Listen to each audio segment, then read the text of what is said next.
میں مصلے پہ رویا، تڑپا ساری ساری رات، یہاں تک کہ میرے قدم سوج کر پھٹ گئے، میرے قدموں سے خون نکلتا رہا۔ فرمایا میری امتی، تو سوتا رہا، محمد روتا رہا، تو دنیا کے مزے لیتا رہا، محمد تڑپتا رہا، سجدوں پہ سجدے، گریا پہ گریا۔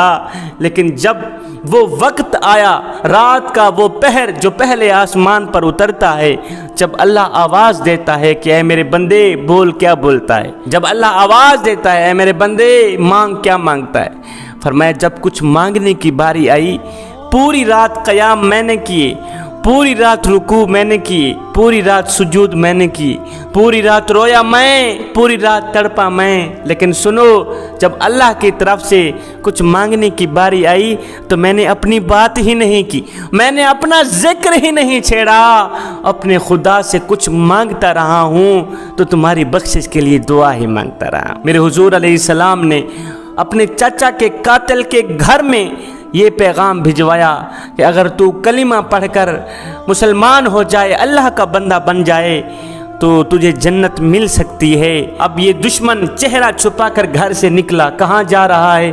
حضور علیہ السلام کے پاس جا رہا ہے، کیا کرنے؟ کلمہ پڑھنے۔ میرے حضور علیہ السلام صحابہ کے ہمراہ بیٹھے ہوئے ہیں، اب یہ چاچا کا دشمن ایک دم سامنے آیا، سب کے سامنے آیا، میرے حضور علیہ السلام کے سامنے کھڑے ہو کر اس دشمن نے چہرے سے کپڑا ہٹا کر فوراً ہی پڑھا، اشہد واللہ الہ الا اللہ وحدہ لا شریک لہ واشہد ان محمدًا عبدہ ورسولہ۔ جب اس ظالم دشمن نے چہرے سے کپڑا ہٹایا تو صحابہ نے تلواریں نکال لی، تو آپ نے صحابیوں کو فرمایا صحابیوں پیچھے ہٹ جاؤ، پیچھے ہٹ جاؤ، ایک آدمی کا مسلمان ہو جانا میرے نزدیک ہزاروں کافروں کو مارنے سے زیادہ عزیز ہے، ایک آدمی کا مسلمان بن جانا۔ اب میرے حضور علیہ السلام نے اس وحشی کو کہا کہ 7 سال گزر چکے ہیں، میرے چچا کے قتل کا زخم ابھی تک تازہ ہے، جب وہ منظر میرے سامنے آتا ہے تو میں رونے لگ جاتا ہوں۔ میرے حضور علیہ السلام نے اس کلمہ پڑھنے والے دشمن کو فرمایا او وحشی، مجھے چہرہ مت دکھایا کرو، مجھے چہرہ ہرگز نہ دکھایا کرو، کیونکہ تجھے دیکھنے سے میرا غم تازہ ہو جاتا ہے، پھر میرا دل تڑپنے لگ جاتا ہے، مجھے چاچا کی یاد آنے لگ جاتی ہے، خدا کے لیے میرے سامنے نہ آیا کرو۔ اور نادانو، جس کا چہرہ دیکھنا گوارا نہیں کرتے حضور، اس دشمن کے لیے بھی جنت میں جانے کا سامان کرے۔